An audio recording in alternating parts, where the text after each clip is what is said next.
भारत देश में क्रांति चुनाव हुए 1937 में, और क्रांति चुनाव में परिणाम निकल के आए। और क्या परिणाम निकल के आए बेटा? वह यह परिणाम निकल के आए कि कांग्रेस ने 8 प्रांतों में सरकार बनाई, और 8 प्रांतों में सरकार बनाने के बाद कांग्रेस एक मजबूत स्थिति में भारत में कार्य करने लगी। जब कांग्रेस मजबूत स्थिति में कार्य करने लगी, इसी समय द्वितीय विश्व युद्ध प्रारंभ हो जाता है 1939 में। यह विश्व युद्ध में अंग्रेज बिना भारतीयों से पूछे यह युद्ध में भारतीय सेना का उपयोग करते हैं। इसी बात से नाराज होकर पंडित जवाहरलाल नेहरू उनसे पूछते हैं कि आपने किस उद्देश्य से यह द्वितीय विश्व युद्ध में भारतीय सेना का उपयोग किया है। यह कोई संतोषजनक उत्तर नहीं दे पाते हैं ब्रिटिश। क्यों? क्योंकि उस समय भारत में 8 प्रांतों में कांग्रेस सरकार चल रही थी। जब यह 8 प्रांत में सरकार चल रही थी तो भारतीयों को लग रहा था कि हम एक अच्छे पोजीशन में पहुंच चुके हैं, लेकिन ऐसा नहीं हुआ। और यहाँ आभास हो गया भारतीयों को कि हमारा आज भी कोई वर्चस्व नहीं है, अंग्रेज हमसे कुछ पूछकर कार्य कर ही नहीं रहे हैं। इस बात से नाराज होकर 8 प्रांतों की जो कांग्रेस सरकार थी, उन्होंने अपने पद से इस्तीफा दे दिया। लगभग यह 28 महीने की सरकार थी जब उन्होंने इस्तीफा दिया। और इस्तीफा कब दिया बेटा? 28 दिसंबर 1939 को। जब यह इस्तीफा दिया तो मुस्लिम लीग ने इसे मुक्ति दिवस के रूप में मनाया। हाँ बेटा, मुस्लिम लीग ने किस रूप में इसे मनाया? मुक्ति दिवस के रूप में मनाया। मुस्लिम लीग ने कहा कि हमें कांग्रेस की जो नीतियां हैं उससे मुक्ति मिल गई है। जब यह उन्होंने दिवस मनाया तो इसमें साफ मंशा थी मुस्लिम लीग के जो प्रमुख लीडर थे मोहम्मद अली जिन्ना की मुझे पाकिस्तान अलग से देश चाहिए। इसी कड़ी में जब यह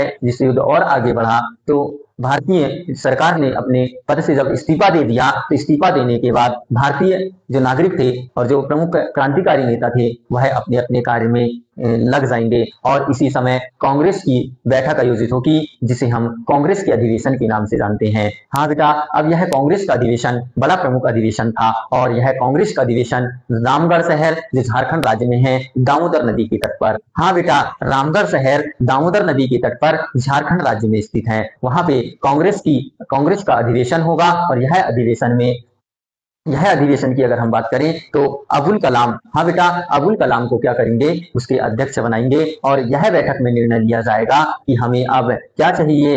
अंतरिम क्या चाहिए? अंतरिम राष्ट्रीय सरकार चाहिए। अब हमारे भारत देश में क्या होना चाहिए? अंतरिम राष्ट्रीय सरकार का गठन होना चाहिए। मतलब अब भारतीयों की मांग क्या थी? अब भारतीयों की मांग थी कि अंतरिम सरकार होना चाहिए भारत देश में। और उन्होंने यह काम करना चालू कर दिया। जब यह कार्य तीव्र गति से बढ़ने लगा तो अब किसी न किसी रूप में भारतीयों को समझाने की कोशिश करेंगे। कौन? ब्रिटिश सरकार। कहीं ना कहीं दबाव आएगा कि आप किसी भी रूप में भारतीयों को समझाइए। उस समय भारत के जो वायसराय थे बेटा, वो कौन थे? तो भारत के वायसराय जो थे लॉर्ड लिनलिथगो थे। हाँ बेटा, उस समय भारत के वायसराय कौन था? Lord Linlithgow. ठीक है बेटा, अब जब भारत के वायसराय लॉर्ड लिनलिथगो थे तो कुछ एक्टिविटीज जारी करेंगे, कुछ नियमावली लेके आएंगे कि भारतीयों को कैसे समझाया जाए। हाँ बेटा, भारतीयों को कैसे समझाया जाए। जब यह बात निकल के आई तो कुछ नियम बनाकर लिनलिथगो लेकर के आएगा। हाँ बेटा, उस समय वायसराय कौन थे? Lord Linlithgow. और वह एक प्रस्ताव बनाएंगे और कुछ बातें भारतीयों के लिए लिख के जारी करेंगे, जिसे हम किस नाम से जानेंगे?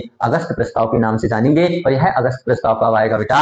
8 अगस्त 1940 को। डेट याद रखिएगा, अगस्त प्रस्ताव कब आया था? 8 अगस्त 1940 को। अब यह अगस्त प्रस्ताव में किन बातों का उल्लेख था उनको हम जानेंगे। सबसे पहली बात थी कि डोमिनियन स्टेट होगा भारत। हाँ, क्या बात रखी इन्होंने कि डोमिनियन स्टेट हम भारत को बना देंगे। यह बात तो उस समय भी 1928 में अंग्रेजों ने बोला था, उस समय भी भारतीयों ने ही माना था। आज भी यह बात अंग्रेज कर रहे हैं। भारतीयों ने बोला ये तो हमें चाहिए ही नहीं। दूसरी बात जो है अगस्त प्रस्ताव में लिखा हुआ था कि वायसराय की जो कार्यकारिणी है उसमें भारतीयों की संख्या में हम वृद्धि कर देंगे। हाँ बेटा, दूसरी बात इसमें क्या लिखी हुई थी कि जो वायसराय जो कार्य करेगा उसकी कार्यकारिणी में भारतीय जो बैठते थे उनकी संख्या में हम वृद्धि कर देंगे, ताकि आपको सारी बातें ठीक ठीक समझ में आए और आप मिलकर काम कर सकें। लेकिन भारतीयों ने बोला ये तो एक लॉलीपॉप है, आप हमें क्या कर रहे हैं? लॉलीपॉप दे रहे हैं। क्योंकि हमने देख लिया था जो वायसराय की कार्यकारिणी थी उसमें उन्हीं के चाटुकार बैठा करते थे जो उनकी बातों को माना करते थे। यह बात भी भारतीयों को ठीक नहीं लगी।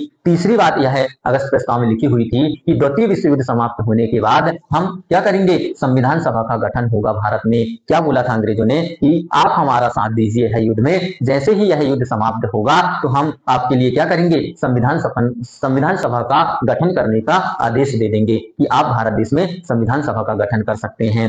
चौथी बात क्या लिखी थी इसमें, भारत रक्षा समिति का गठन करेंगे, आपकी रक्षा के लिए हम एक समिति बनाएंगे और वह समिति का नाम क्या रखेंगे, भारत रक्षा समिति, और वह समिति में भारतीय भी शामिल होंगे। चौथी बात यह लिखी थी। पांचवी बात क्या लिखी थी बेटा यह प्रस्ताव में, तो पांचवी बात यह लिखी थी, शासन किसी ऐसे दल या समुदाय को नहीं सौंपा जाएगा जिसका विरोध कोई प्रभावशाली दल करेगा। यह बात का यह अर्थ हुआ कि उन्होंने बोला ब्रिटिशों ने कि हम ऐसे किसी दल को भारत की आजादी नहीं सौंपेंगे, ठीक है बेटा, समुदाय दल या समुदाय को नहीं सौंपेंगे जिसका विरोध भारत में कोई प्रभावशाली दल कर रहा है, ठीक है। तो ये तो अंग्रेजों की बहुत गहरी चाल थी, लेकिन यह सारी बातों को क्या किया, कांग्रेस और मुस्लिम लीग ने क्या किया, ठुकरा दिया। बोले तुम्हारा अगस्त प्रस्ताव तुम्हारे पास रखो। जैसे ही क्या किया गया बेटा, जैसे ही क्या किया गया, अंग्रेजों ने ये सब बातें ऐसे अगस्त प्रस्ताव लेके आया और बताया कि हमने ये बातें लेकर के आए हैं, तो क्या किया कांग्रेस ने और मुस्लिम लीग ने इस प्रस्ताव को ऐसे ठुकरा दिया। बोले लो आपका प्रस्ताव आप ही रख, बोले हमें ये अगस्त प्रस्ताव नहीं चाहिए।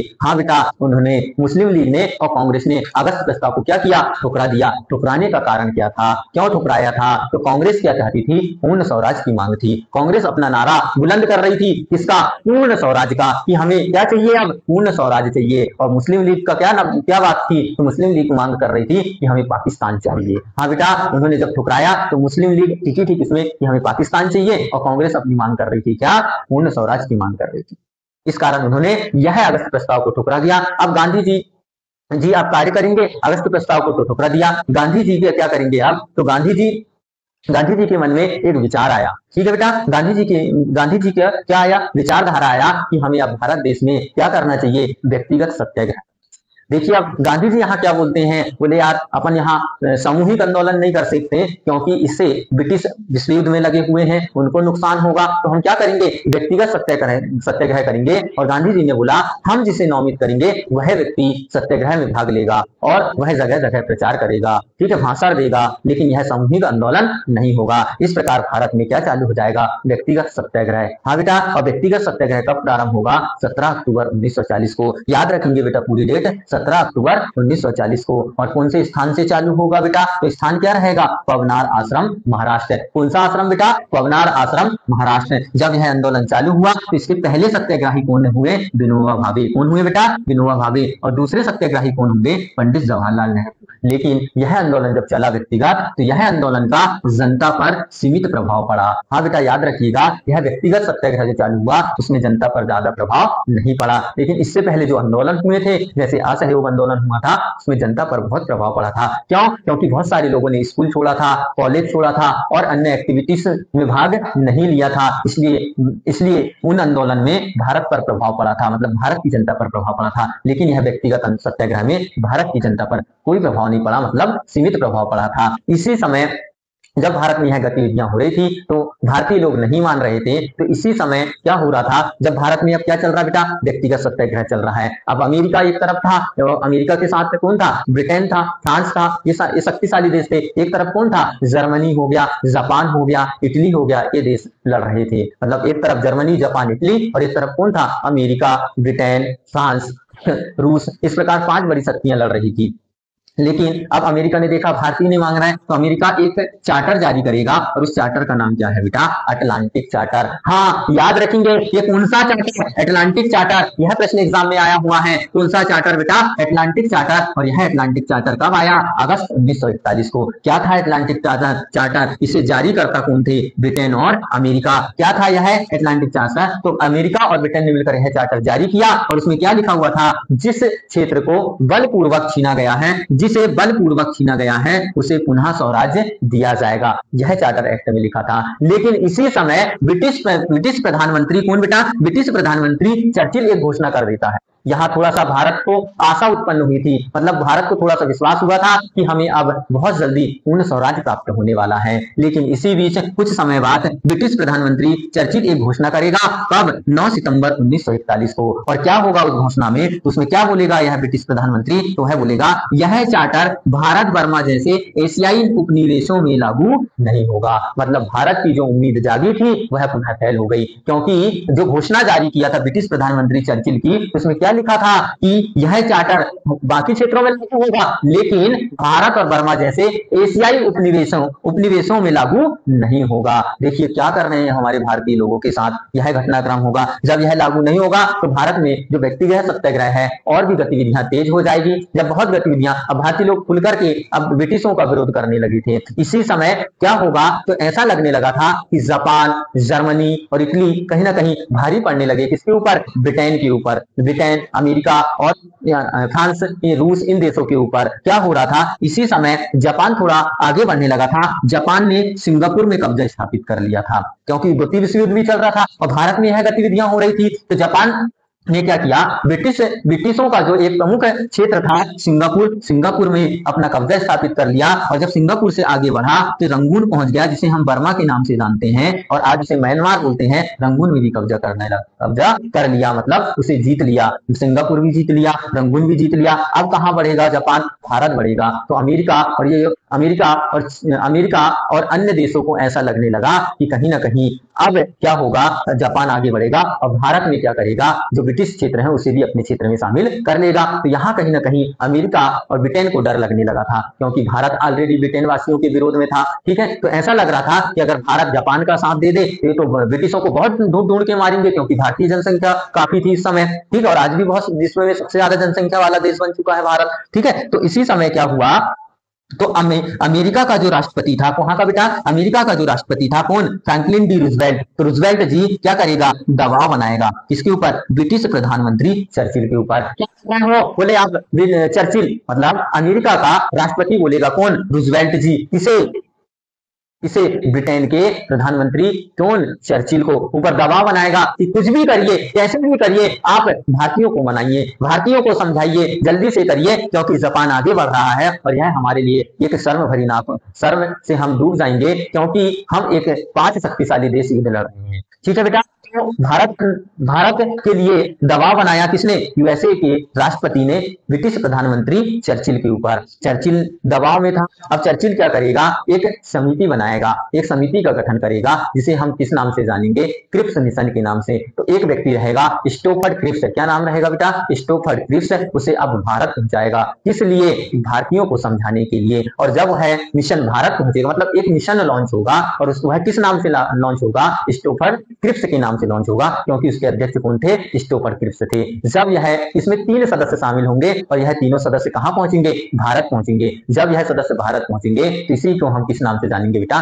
क्रिप्स मिशन के नाम से जानेंगे। और इस प्रकार भारत में किसका आगमन हो जाएगा? क्रिप्स मिशन का आगमन हो जाएगा बेटा। इस प्रकार आज हमने क्या जाना बेटा? हमने जाना अगस्त प्रस्ताव को, जो अटलांटिक चार्टर को जाना। अब इस टॉपिक से आने वाले महत्वपूर्ण प्रश्नों को देखेंगे। सबसे पहला प्रश्न एग्जाम में आएगा कि भारत में अगस्त प्रस्ताव कब आया था? तो आंसर रहेगा 8 अगस्त 1940 को। कब बेटा? 8 अगस्त 1940 को। अगला प्रश्न लेके आएगा कि भारत में अगस्त प्रस्ताव किसने लेकर के आया था? तो आंसर रहेगा वायसराय लॉर्ड लिनलिथगो। किसने? Viceroy Lord Linlithgow. अगला प्रश्न निकल के आएगा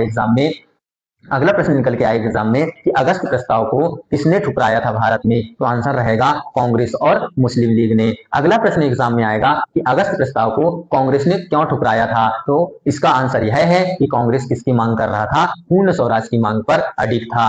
अगला प्रश्न एग्जाम में आएगा कि अगस्त प्रस्ताव को मुस्लिम लीग ने क्यों ठुकराया था? तो आंसर रहेगा क्योंकि मुस्लिम लीग क्या पाकिस्तान की मांग पर अडिग थी, इस प्रकार उन्होंने अगस्त प्रस्ताव को ठुकराया था। अगला प्रश्न निकल के आएगा कि अगस्त प्रस्ताव के बाद ठुकराने के बाद भारत में कौन सा सत्याग्रह प्रारंभ हुआ था? तो आंसर रहेगा व्यक्तिगत सत्याग्रह प्रारंभ हुआ था। अगला प्रश्न एग्जाम में आएगा कि भारत में व्यक्तिगत सत्याग्रह प्रारंभ कब हुआ था? तो आंसर रहेगा 17 अक्टूबर 1940 को। अगला प्रश्न निकल के एग्जाम में आएगा कि व्यक्तिगत सत्याग्रह किसके माइंड की उपज थी? तो आंसर रहेगा गांधी जी। क्या रहेगा? गांधी जी। अगला प्रश्न निकल के आएगा एग्जाम में कि व्यक्तिगत सत्याग्रह की शुरुआत भारत में कहां से हुई थी? तो आंसर क्या रहेगा बेटा? पवनार आश्रम महाराष्ट्र से हुई थी। अगला प्रश्न निकल के आएगा एग्जाम में कि व्यक्तिगत सत्याग्रह जो हुआ था भारत में, उसके पहले सत्याग्रही कौन थे? तो आंसर रहेगा विनोबा भावे। अगला प्रश्न निकल के आएगा एग्जाम में कि भारत में किस सत्याग्रह का